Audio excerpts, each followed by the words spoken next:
Hello, and welcome to Radio K number 5. I'm Adam Kadri. If you don't know what this show is about, go to Radio K number 1 and listen to the introduction. This time around, we're going to start in on the interactive fiction of 2004, but first we'll wrap up 2003.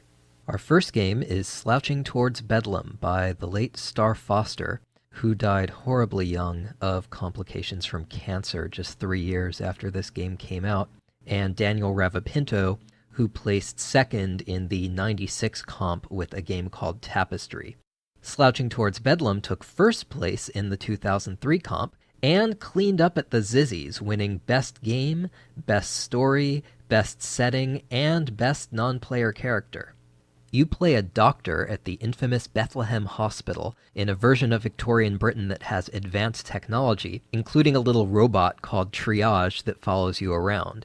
This is the earliest game in the IFDB that's classified as steampunk.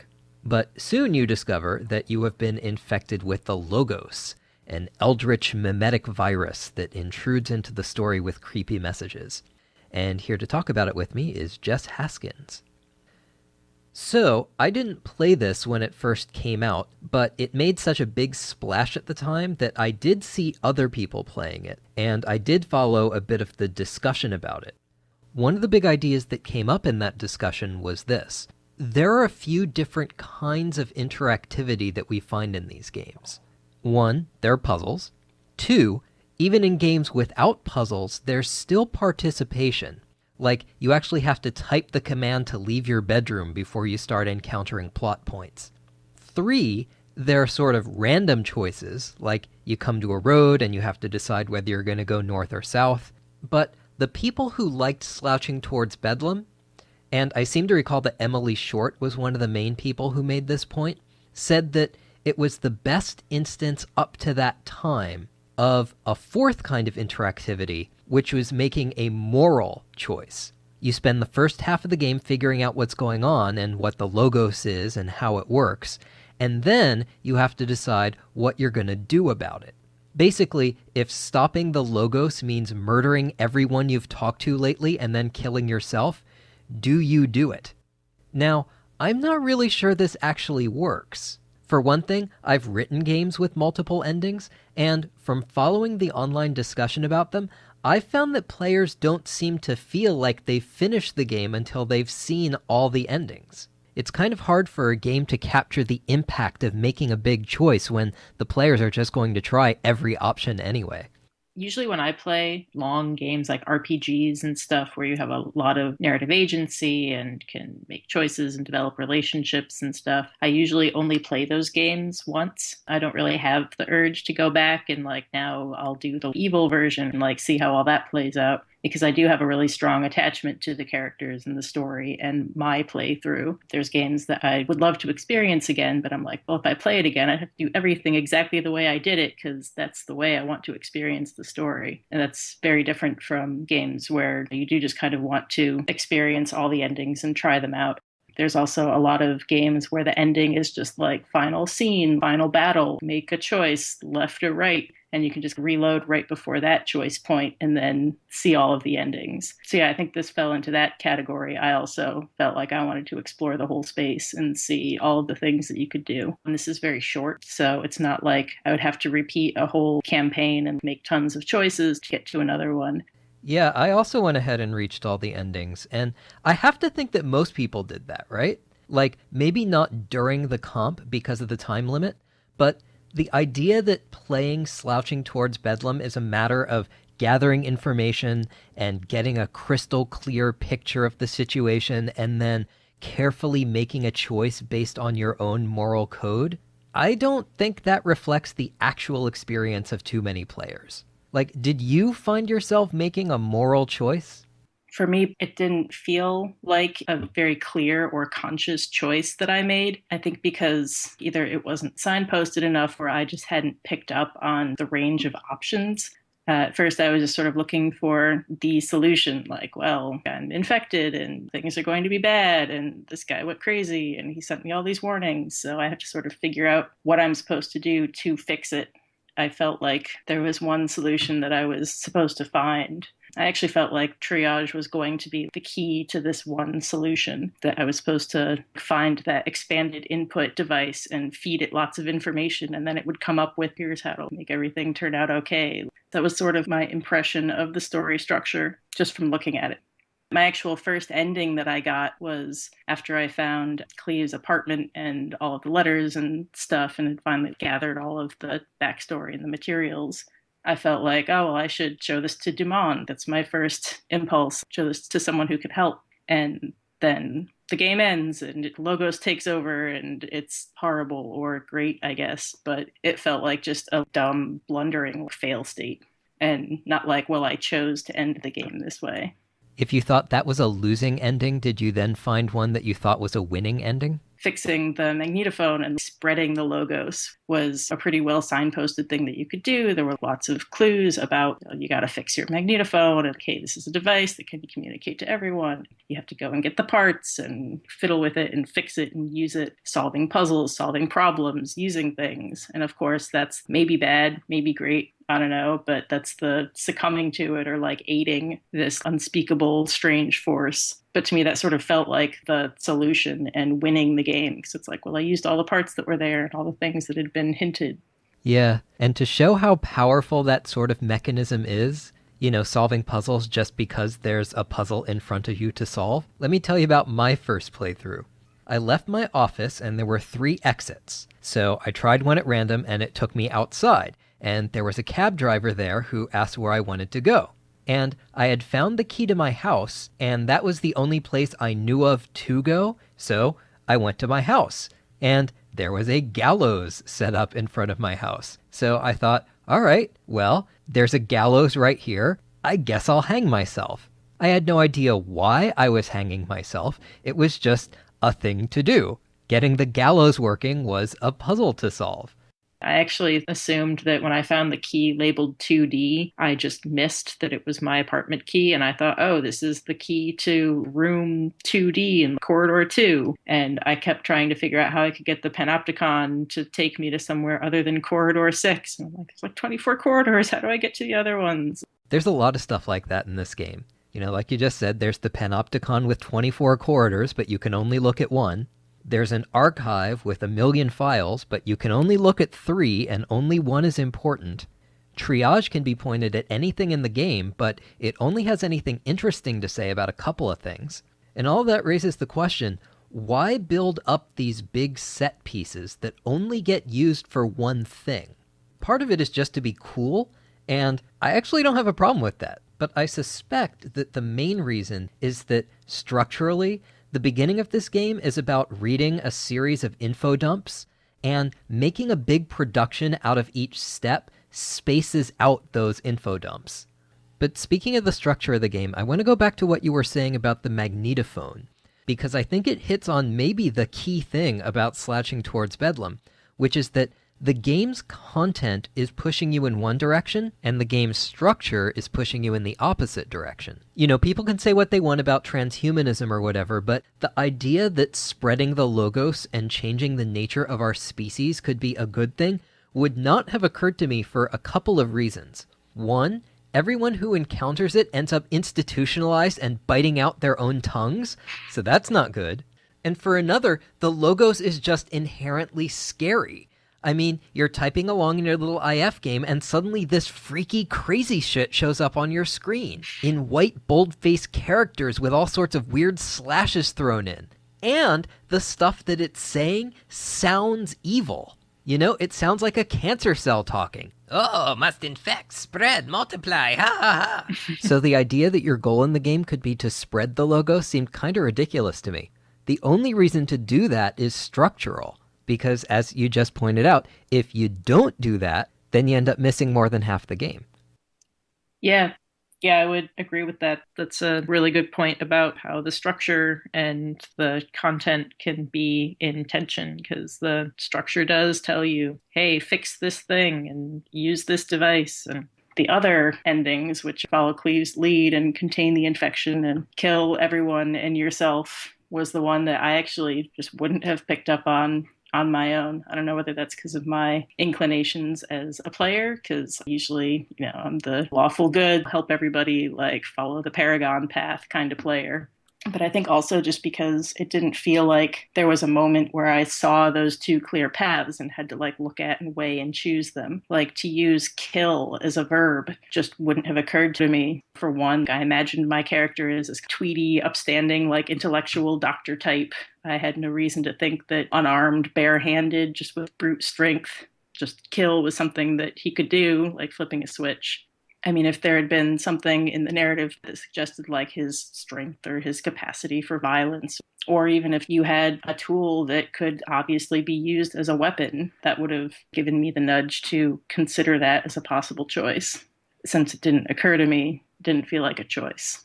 Yeah, if I were an editor at an IF company and this had landed on my desk, I would have told the authors that if you want players to realize that killing people is an option, you have to give them a weapon to make that clear. Even just some suggestion, like if in his house, among all his class graduation and rugby photos or whatever it is, there's one of him like boxing champ or something, like just something to indicate that physical violence is something he's capable of. Even that would have been enough for me. Yes, he won the 1837 Strangling Championship. Though when it comes to killing James, you do use a knife that you pick up from his desk, but which you can't see on his desk until you type the command to kill James.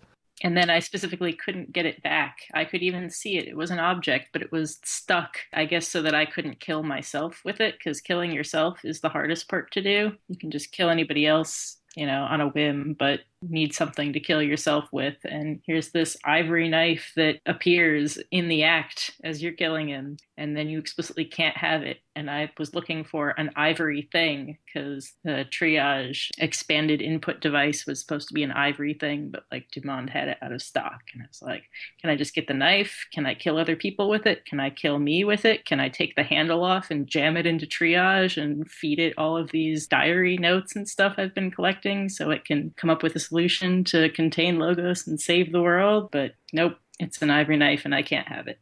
So you've mentioned a couple of times now that you've tried to upgrade triage, which turned out to be a red herring. So what did you think of triage as is? So yeah, it's another really interesting system and thing to interact with, but that wasn't really all that well integrated with anything else that was going on. If it never existed and if it was just me wandering around without this weird robot following me and talking to people and reading letters and visiting rooms and stuff, I guess I would have to figure out a puzzle box on my own. And I would have to figure out for myself what verbs I could use to interact with the weird steampunky machinery stuff. But yeah, other than that, it didn't really serve any indispensable purpose. And there were plenty of times it didn't even provide all that much fluff or like additional interaction, like, oh, some funny little thing when I look at somebody. Using it on Dumont is kind of funny. That was the only interesting side thing you could do with it. Yeah, earlier I mentioned different kinds of interactivity, but I see I left one out, which is playing with toys. Triage seems like it would be an awesome toy. I really wanted to see what it would come up with when you pointed it at the horse. But like you say, it turns out that it only responds to a couple of things. It seems like ultimately its purpose is to disguise a puzzleless game as a puzzle game. This game does have some puzzles, but you don't have to do them because triage just tells you what to do. But it doesn't really do anything else, which is kind of a shame. There were a few different things that I expected to do with triage. First, it's like, all right, weird Victorian steampunk setting with really weird machines. Here's really weird machine number one and a helpful manual that tells me how to operate it. And then when I encounter all these other weird machines, this is going to be the one that's going to decipher those for me. Triage is going to tell me, oh, I have to insert the control gem and twist it to whatever, and then I can communicate or whatever. And then two, it's got this whole section on expanded input. So it has some leveled up function, and I'm going to have to level that up and then use it to synthesize all the things that I gather. And then the third thing is that it's going to tie in thematically somehow, really importantly. There's this whole thing with Logos and the word of God and the name of God and touching divinity and this unfathomable thing on the other side of something. And then there's this machine that synthesizes things and thinks and analyzes and comes up with answers and communicates with this tiny little panel with a few words. I kept waiting for those to meet up somehow, like I'm going to have to introduce logos to the machine and it's going to process it in some way, like when the divine meets the machine and the thinking machine, it's going to become some great thing, or that's going to be the funnel or the means through which we find the solution or synthesize these things. And it didn't do that either. But those were kind of the steps of what I was expecting from this little omnipresent companion. Holy crow. I hadn't thought of this until you said that, but isn't a golem an artificial construct that comes to life when you insert a divine word into it? A logos, if you will? Yeah, Isn't that a thing? that's definitely a thing. I feel like the themes were there, like, and maybe it was supposed to be more explicit, and maybe there's some little hint that really would tie it together more, but I feel like mostly it was just the pieces and they were never put together in that way. I would say that the weakest of my games that I still have my name signed to is one called Shrapnel. And it is totally the product of having a bunch of different ideas and trying to just cram them all in there, even if that meant that they were all kind of half-baked. Some of them weren't even like a quarter baked.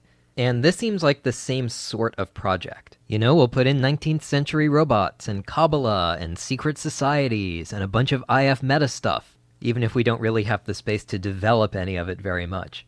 Thinking about it, I'm not really sure why that meta stuff was included, like the backstory about, oh, coming unstuck in time, and like, oh, that was a different me, and now I did things differently. But other than exploring different endings, it's not like there are any steps where like you have to die to learn some information and then go back and restart and play with that knowledge or anything. It seemed a little bit superficial, and I wasn't even sure that it was part of the game or the mechanics. So yeah, I'm not really sure why that aspect was included.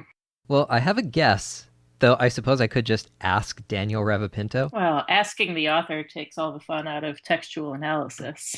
That's cheating. All right, then. My guess is that it may have developed organically. Like, assuming the authors already had the idea of the logos, that there'll be this creepy text that shows up from time to time, that raises the question, what is that text? Is it a voice you're actually hearing in your ears?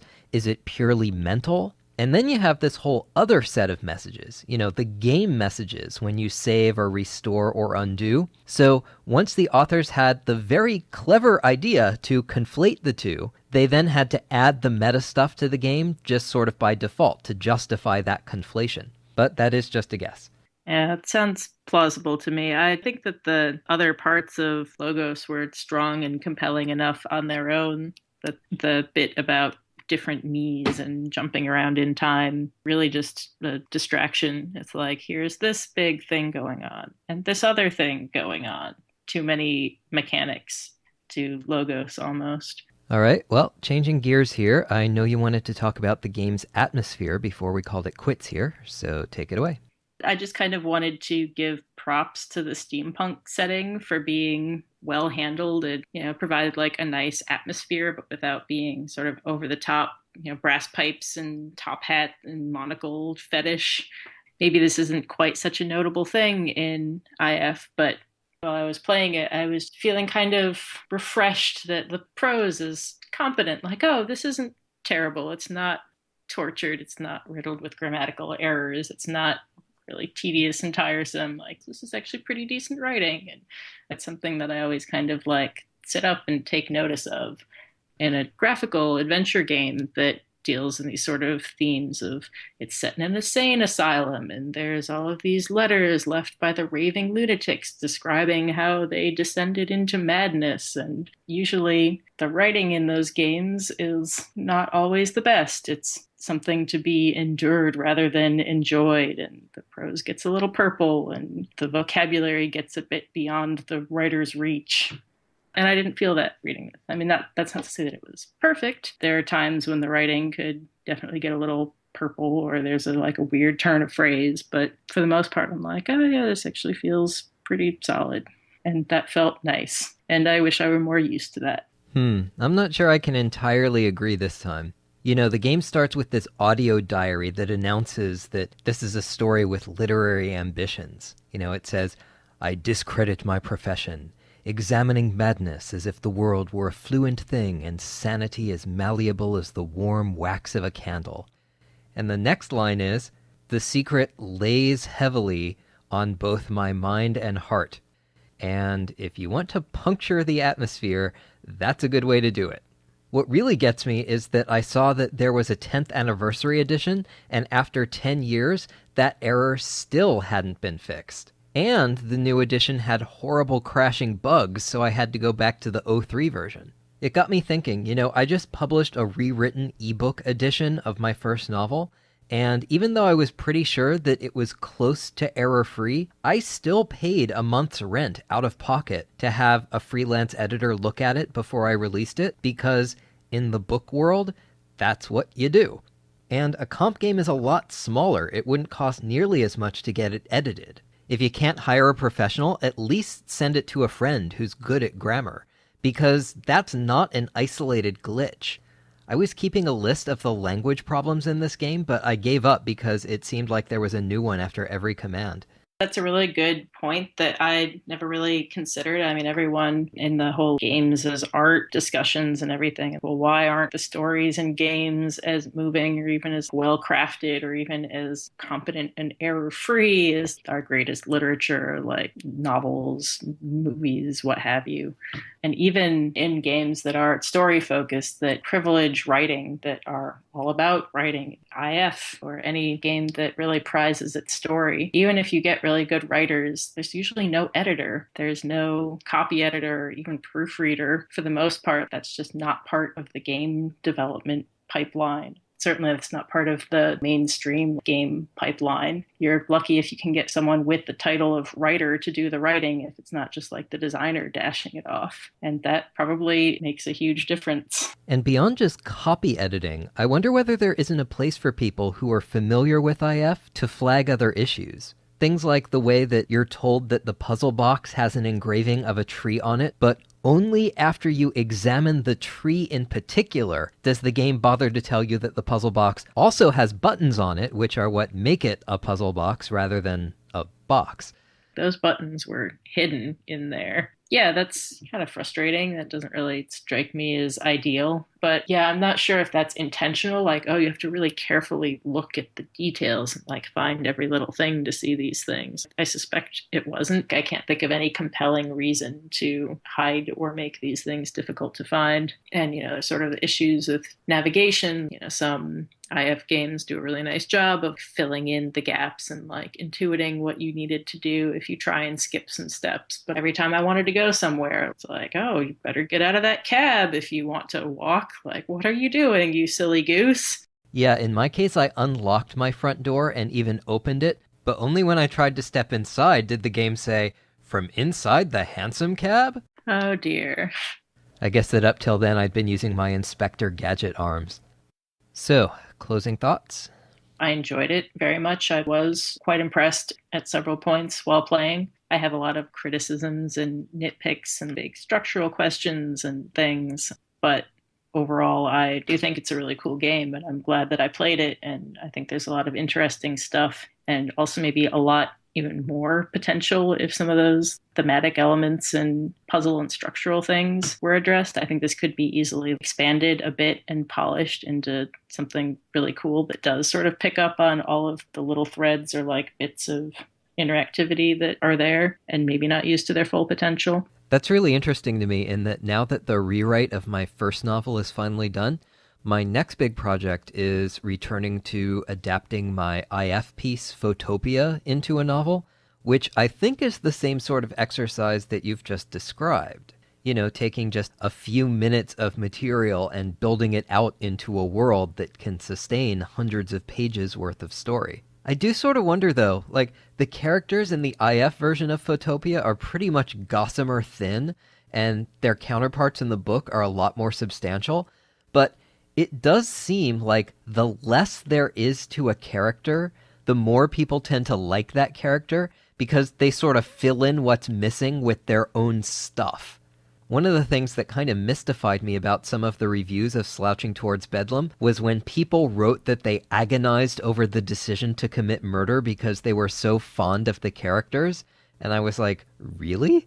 Like James, who has a handful of one-line responses? Or the cab driver? Characters aren't really much. I'm actually curious about that award for like best non-player character. It I went to mean, triage. okay. Okay. People just couldn't get enough of that square full of letters. All right, and we'll finish up 2003 by spending a couple of minutes on Gourmet by Aaron Reed and Chad Barb, which took 5th place in the '03 comp and won the Zizzy for Best Puzzles. It's sort of a Frasier episode in IF form, as you play a restaurateur trying to impress a critic while everything goes wrong. And back to talk about it with me is Kat Zhang. So, what'd you think? I enjoyed the overall vibe of the game. I can see what the author was going for. Your character becomes progressively more harried as the game progresses. So by the end, you're covered in blood and you're missing a finger and so on and so forth. And then presumably you manage to woo the big critic and get a good review for your restaurant. But unfortunately, I didn't actually manage to complete the game because it was extremely buggy. When I was about to boil the lobster, I typed serve lobster, and the game just kept saying, I don't think the lobster would appreciate that. I'm sure the lobster wouldn't have appreciated that, but I was pretty sure that's what I was supposed to do.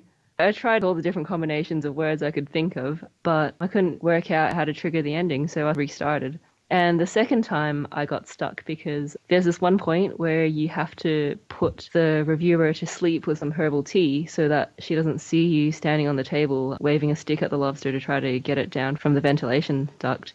The second time around, I served her the sleepy time tea using the pneumatic tube system, and as it turns out, if you do it like that, instead of personally handing it to her, she doesn't fall asleep. And she never finishes her tea, so she just kind of drinks the tea forever while remaining wide awake. So I got stuck again, and at that point I sort of just gave up. So I'm actually not really sure what happened at the end of the game. Yeah, me neither. I had the exact same experience as you, just in the reverse order. Really? Yeah, initially the game seemed really promising. The map was a good size, there was a reasonable number of items, the writing was a little mannered for my taste, but seemed pretty solid, and there was a huge laugh early on. You know, you're wearing a chef's hat, and if you take it off, the game says that without it you feel sad, and it takes away a point. Do you get the point back if you put your hat back on? Yes, you do. So that was great. But then I started encountering bugs. First, the cupboard turned out to be buggy, and then the game hit a buggy loop where it lost track of whether Mrs. Davenport had the tea or the soup or what. She was asking for things that were already on her table, and it was a big mess. So I restarted, and this time I followed a walkthrough, step by step with no deviations, and I made it all the way to the last step, but then it wouldn't let me serve the lobster. And it seemed to think that the lobster pot still had all the soup ingredients in it, even though I'd already served the soup a long time ago. So all of this made me wonder how this game got the acclaim that it got, because who finished this game? That's what I was wondering. I mean, between the two of us, we made 4 attempts to avoid fatal bugs, and none of them were successful. So all I can say is the writing was promising enough that I'll be interested to play the other Aaron Reed games that are coming up, but people should steer clear of this one because even the updated edition is too buggy to play. Alright, so on to 2004. Our first game for '04 is The Dreamhold by Andrew Plotkin, also known as Zarf. The Dreamhold won the Zizzy Awards for Best Puzzles and Best Use of Medium, and was nominated for Best Game. It's a large fantasy game, Z8 size if you're familiar with Z-code formats, and is intended as an introductory game with a tutorial voice built in. And here to discuss it with me is a new guest, Melissa Ford, so let's meet Melissa. I'm a writer. I have my MFA from University of Massachusetts, and I've published 4 books. They are women's fiction, and I teach writing, and I write for Geek Dad, which I know seems odd since I am quite obviously female, and that is a site for dads, but it's a really kind of open, accepting group of guys. So they have brought me in there to write mostly about video games because I didn't really have an outlet for that. And I first crossed paths with you when you started an interactive fiction club on the Geek Dad site, and you had a bunch of people play my game, Endless Nameless. So, did you encounter IF relatively recently, or had you played the Infocom games back in the day? I found Infocom games when I was about 8 or 9. I was the world's worst speller. I was so bad that in 4th grade, they didn't have a low enough spelling group for me, so they had to send me down to 3rd grade. And my dad brought home Zork because it was suggested to him that it would be a great way for me to practice spelling, because if you didn't spell everything correct, the computer wouldn't recognize the command. So I had low expectations, but I immediately was sucked into Zork, and it was what got me to finally learn how to spell. And now I'm a writer, so obviously I owe a lot to those Infocom guys. We always got every Infocom game as it came out. And, as a kid, I always wanted to find people to play with. But, I would have friends come over and they would play maybe one time with me, but then they weren't interested in continuing it. The next time they'd come over and I'd say, let's play again. No one wanted to play a second time. And then for a long time, I stopped, mostly because computers stopped having the floppy disk drive. And then a few years ago, Jim Kelly at Geek Dad had a post about how to play those old Infocom games that if you still have the files, you could upload them into Frots. And then it was around that time that someone said, did you know there's a whole interactive fiction community? And so I found the Int Fiction and IF Mud, and it was like finding all the kids on the playground that I had been longing to find when I was 8 years old. So I've kind of set aside the old Infocom games. Well, actually, I play them with my kids, but I've been personally playing most of the newer stuff. So, I don't know whether a game from 2004 qualifies as newer stuff, but here we have the Dreamhold, which is billed as an introductory game. It has a tutorial built in, so it'll tell you, like, hey, you should probably move into the next room now, or this room is full of objects, so you should examine all of them. And playing this was one of the things that inspired me to finally finish my tutorial, which I started a few years back because I wanted to specifically address the things that I saw new players actually doing that made IF not work for them. Like, my tutorial explains why if you type take all, it won't try to take the stuff that's on the table. And it explains about the limitations of the parser, and explains to people why they should start typing open door instead of stuff like see if I can get this door open. And it even talks a little bit about the player's role in making a game work. Like, one of the issues that I've run into a lot when I've tried to introduce IF to people is that they just blow off the plot. Like, all they do is try to run around naked and kill everyone. And then somehow they're surprised that they don't wind up experiencing a very meaningful story. My daughter likes to do that. That's like how she kicks off every new game we play. She goes through the game and she kisses and kicks everyone, every character we come into. And then when she's finally gotten that out of her system, I'm like, okay, can we now hit restart and play it for real? Oh yeah, that's pretty standard. You can ask Stephen Grenade about underestimating the player's inclination to kick things. So to clarify, I'll say that if you want to kiss and kick everything to see whether you get a funny message, then fine. But if getting funny messages to kissing and kicking everything is your sole criterion in determining whether a game is any good, then I'm not going to shed too many tears over having disappointed you. So which games would you recommend as introductory games? And also, I would break it down by age group, because what I would give a younger kid, like in elementary school, when I started playing, is very different from what I would kind of recommend to a teenager, which is very different from what I would recommend to an adult, even though an adult might enjoy that kid's game just as much.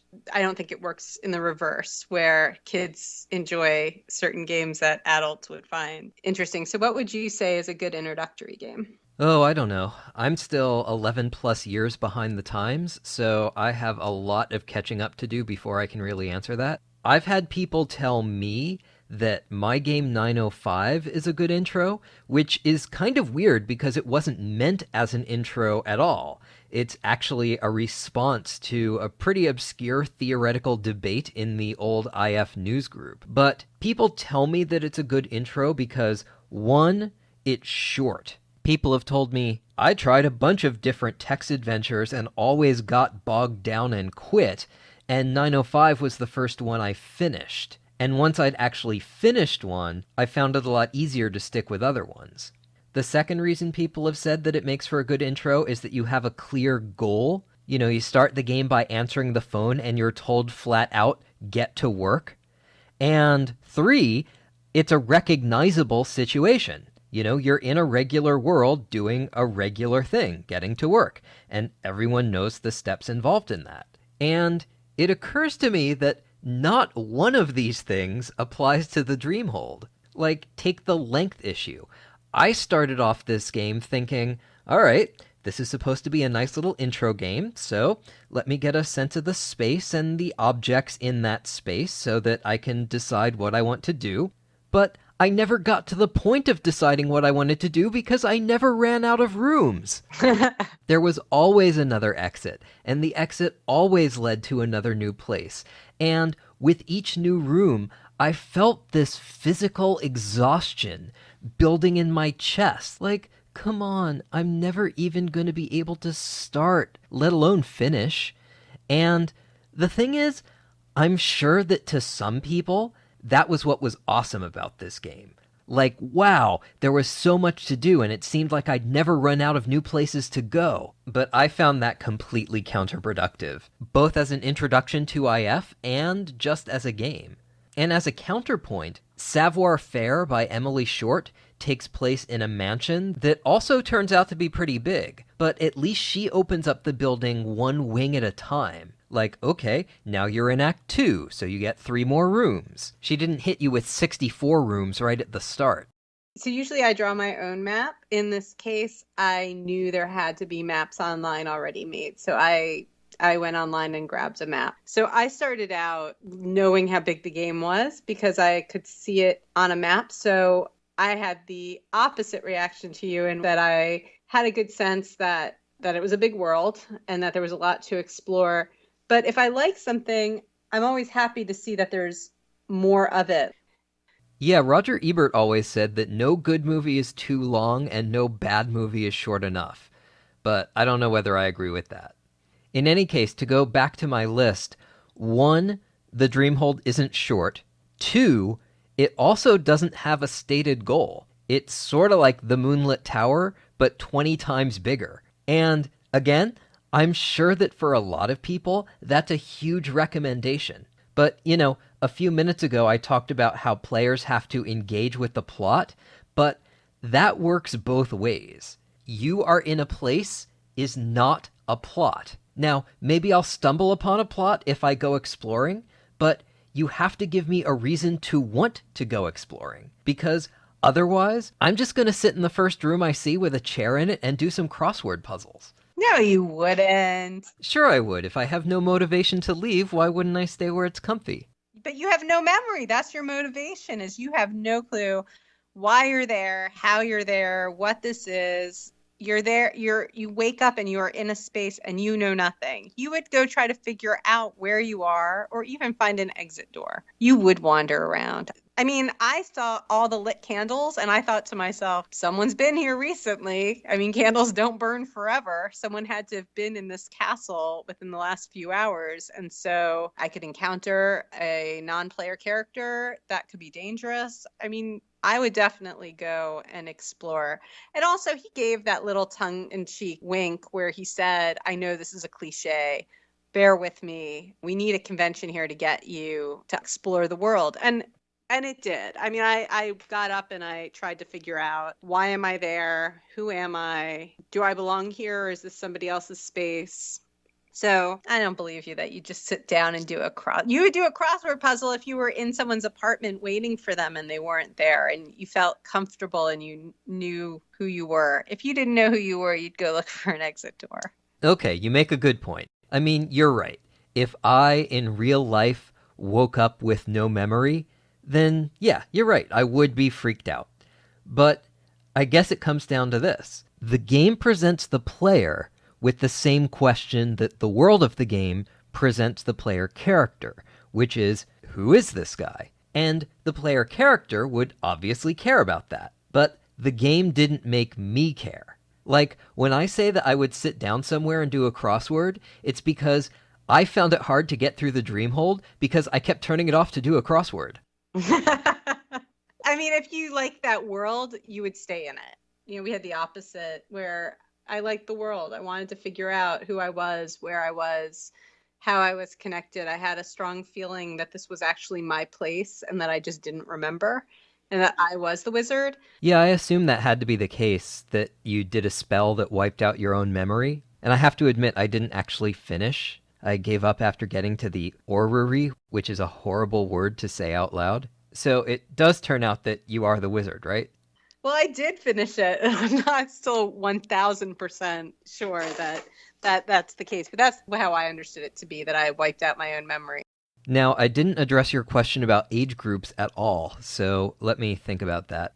I know that when Infocom took up the idea of doing an introductory game, they wound up releasing a game called Sea Stalker. And in the 30 years since then, I don't think I've ever run into anyone who said, oh yeah, I got interested in interactive fiction after playing Sea Stalker. That's true. But they actually had 2 introductory games. They also had Moon Mist. That was the second introductory game. And Moon Mist, I do know a lot of people who bring it up and say, oh, Moon Mist was the first game I played. So they were successful in that sense. And I do always recommend Moon Mist for teenagers because I think that, you know, you get to talk to a lot of characters and you get to interact with them and you have a space that you're moving around in and you have a goal. You have to figure out who's quote unquote haunting the castle. And so because of all those things, I do think it works. So no, I don't know anyone who's ever said, I found Infocom through Sea Stalker. In fact, I have never heard someone say anything effusive about Sea Stalker. Like, it's just not a game that comes up where people are reminiscing and saying, you know what I really miss playing? Sea Stalker. But I really hope Stu Galley isn't listening to this with a single tear rolling down his cheek. But I do sort of wonder about the basic theory behind introductory games for kids. Like, take superhero comics. Nowadays, comics companies make a big deal about what are called jumping on points. They'll say, look, a new #1. Or, look, it's a new story arc and you don't need to know anything that happened before. But I have a closet full of comics from the 80s, and the first comic book in that collection is Iron Man number 174. And there are a couple of things I want to say about that. One is that the storyline wasn't for kids. It was about Tony Stark becoming a homeless alcoholic, which was a plot that meant a lot to the middle-aged writer, Denny O'Neil, who had struggled with a drinking problem himself, but which meant nothing to me at age 9, growing up with parents who didn't drink at all. But because the writing was so much more sophisticated than the writing in the children's books I had been reading, I was totally hooked and wanted to read more. And similarly, the one kid I do know who happened across my IF site at age 11 is Zoe Friedland, who's been on this show before. And which of my games got her into IF? Well, naturally, it was the one with mature readers' warnings all over it. But the other point I wanted to make is that not only was Iron Man number 174 the 174th issue in the series, but it was over a year into a 3-year storyline. So it was full of characters I didn't know, dealing with situations that I didn't know how they'd come about, and the same goes for the shows I watched when I was a kid. Like, when I was 6, I started watching, like, reruns of Gilligan's Island and The Brady Bunch, which are not complex shows, but still, it was months or years before I happened to catch the early seasons of those shows that established the status quo I was familiar with. So Now I want to catch shows from the first episode. Now I want jumping on points. But maybe that's just because I'm old. I wonder whether kids are more resilient and more willing to just hop onto that moving walkway. No. No, because we're seeing this right now with Doctor Who. Because my kids have been watching Doctor Who since the reboot. And the kids have tried to bring a lot of friends into Doctor Who. And so they do naturally start with what is being broadcast today. Why would they ever try to go backwards and buy old seasons without knowing whether or not they even like the product? So they'll try to convince a friend to watch it, and the friend will watch one of the recent episodes, and they don't get it because they don't know who anyone is, and they don't know when they're looking at a character that this is someone we've seen a dozen times before or how they're all related. And so they aren't interested. So I don't think kids necessarily jump in. I think what you have, though, is every once in a while you have a kid who is so determined to get it because there is something in the story that speaks to them that they're willing to go backwards and start at the beginning so that they can understand more. But I think relying on the fact that those kids are out there, I think they're few and far between. I think humans like that are few and far between. I think most of us hit a wall and we decide not to continue on. And some people hit a wall and they decide it's worth trying to climb over that wall and see what's on the other side because they're so deeply interested in finding out what's on the other side. So I do think that it's important to sort of have a balance because you don't want all games to be introductory games or all games to be nodding towards the first time player. But I do think it's important to have those types of games out there. And they don't necessarily always, like Anchorhead is certainly never presented as an intro game. And yet I would say that the first 2 days of Anchorhead are pretty intro friendly. That if you've never played an IF game, as long as you say to yourself, I'm going to enter this game and behave in the same way that I would behave if I was physically in this situation. Like if I was outside a building and it was raining and I'm trying to get in and the building is locked, but I see a garbage can there and I can push the garbage can up and climb in through an open window, I would do that. Well, I wouldn't because I'm not putting on a podcast that I would break and enter like that. But that makes sense. And so I think when we have puzzles like that make sense, they become good introductory games because the puzzles should make sense based on what you would do if you were really there. So the painting puzzle inside Dreamhold, I thought worked really well. Like if I was standing in front of an easel and I noticed that something happened when I first looked through the scope, I would think to myself, let's try another thing on the easel.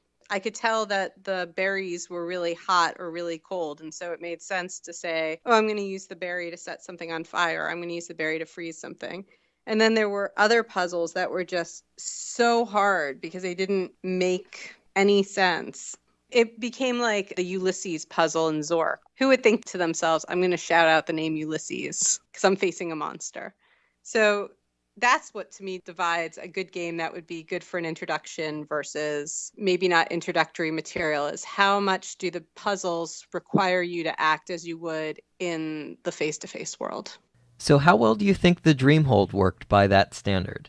I actually like Dreamhold very, very much, but I would never give this game to someone as an introductory game. It did have the tutorial in it, which was great. And it certainly helped, I think, if you've never played an interactive fiction game before to understand what to do next. I believe I was exploring the cell, and it did kind of pop up and say, it would be more interesting if you moved along. And so I think if you've never played interactive fiction before, stuff like that was really helpful. But there were too many times where the solution was too far away. So one instance would be the key that you have to bring back to the crowded study. You play almost the entire game before you find that key and bring it back there and can unlock.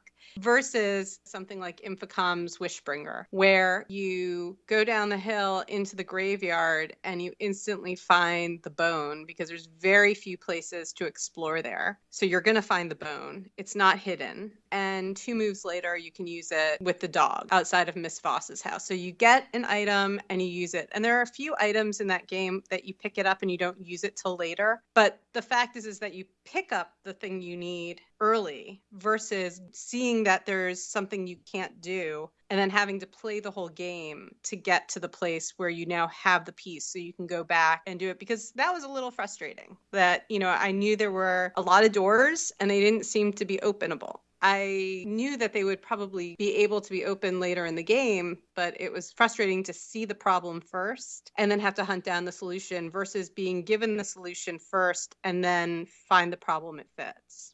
Huh.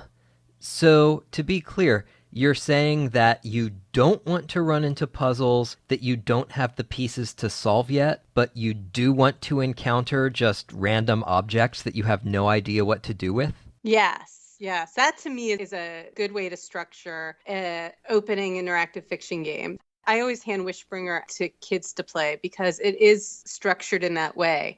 You always find the items that you need, and then it helps you later in the game when you find the problem that you can kind of look at your inventory and say, oh, I do have a piece of chocolate and I'm holding the wish stone, so therefore I can cast this wish. So I don't like to encounter too many things in a game where I don't know the solution yet, but I will find the item that will help me through that puzzle later on.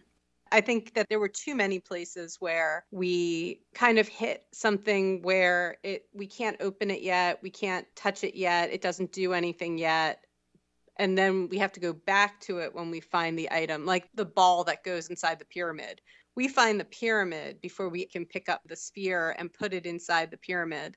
If he had structured it the other way, where first we find the sphere, but we have no clue what we're going to do with the sphere, that I think would make it a little more tutorial-y, to invent a word. Okay, that's super interesting to me because you have just articulated something that I've never really heard articulated before, but that I've argued against in other contexts. Namely, I used to teach math for a living, and I always thought that it was backwards to say, here are some techniques, and, maybe someday they'll be useful.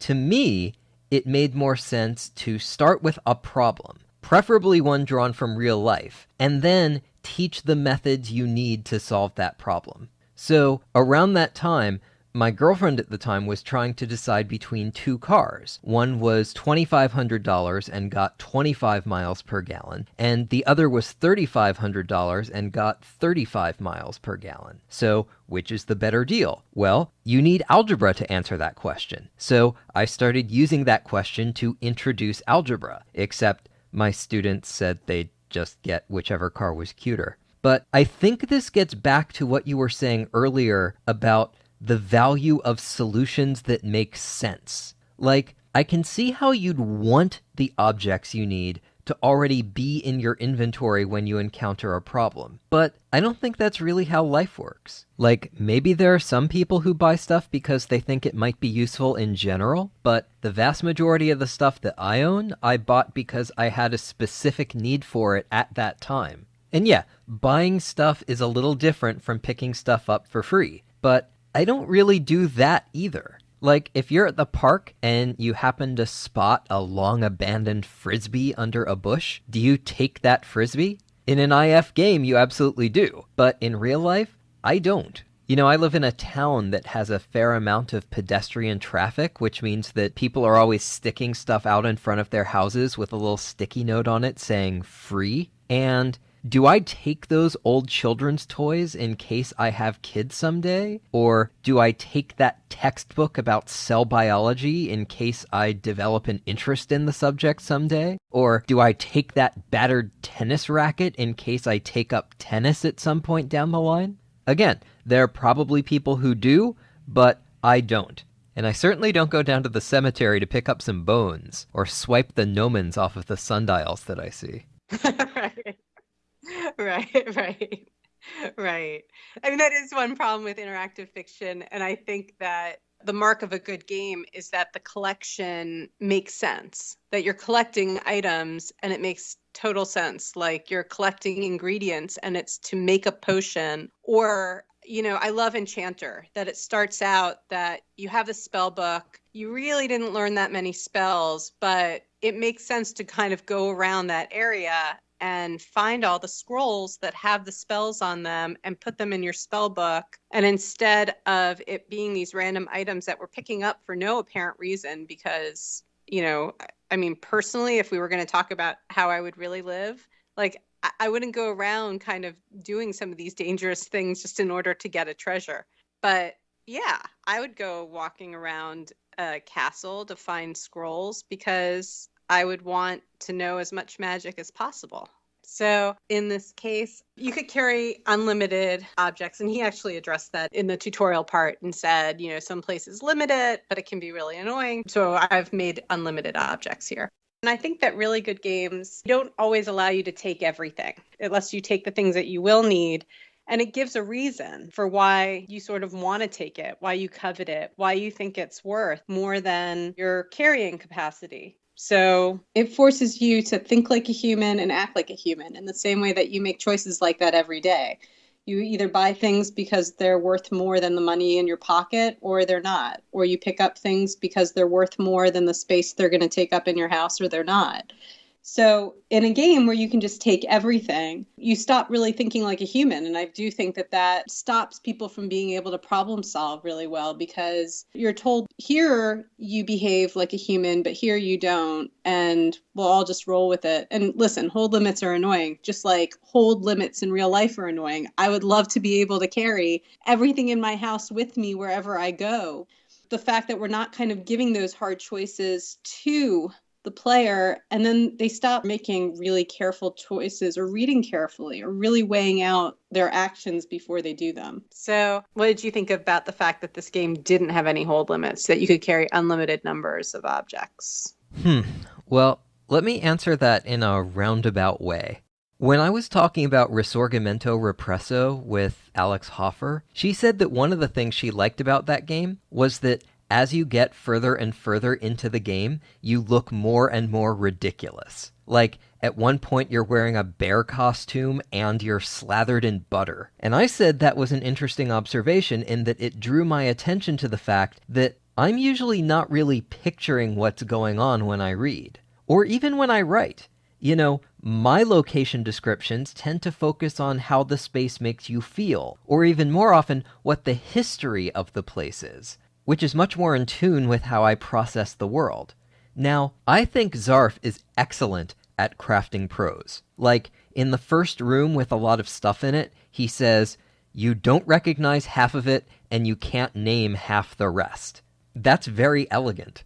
Later, he describes an object as being the length of a tall man's finger. And yeah, that's really good. Saying that something is the length of a finger is natural enough that it doesn't call attention to itself, but specifying that it's a tall man's finger is both more precise and more distinctive.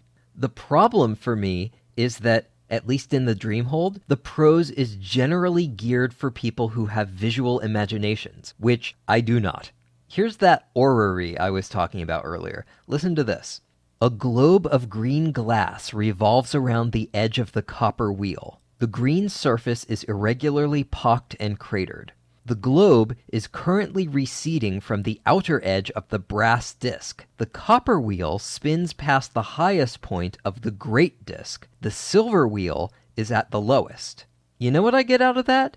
There are some globes and discs and things. And Zarf might protest, and maybe you might protest, wait, he's telling you exactly how the globes and discs are arranged. And my response is, it totally doesn't matter. That type of description is going to just bounce off me. To think that you can describe how these globes and interlocking discs are moving in text, and that I'm going to be able to make a picture out of it in my head, is preposterous. Even with a walkthrough, I was totally lost, and that's where I quit. So I think then this is for a very specific player. It's for a very visually oriented player. If you are able to take written prose and translate that into a visual image in your mind, then this is a great game for you. Could be, but in that case, if I'm supposed to be picturing this wizard walking around, that is hard to square with him carrying around 100 different objects of various sizes. And that's the typically abrupt ending of Radio K number 5. Thanks to my guests Jess Haskins, Kat Zhang, and Melissa Ford, and to the authors of the games we talked about, Star Foster, Daniel Ravapinto, Aaron Reed, Chad Barb, and Andrew Plotkin. And thank you for listening. Bye for now.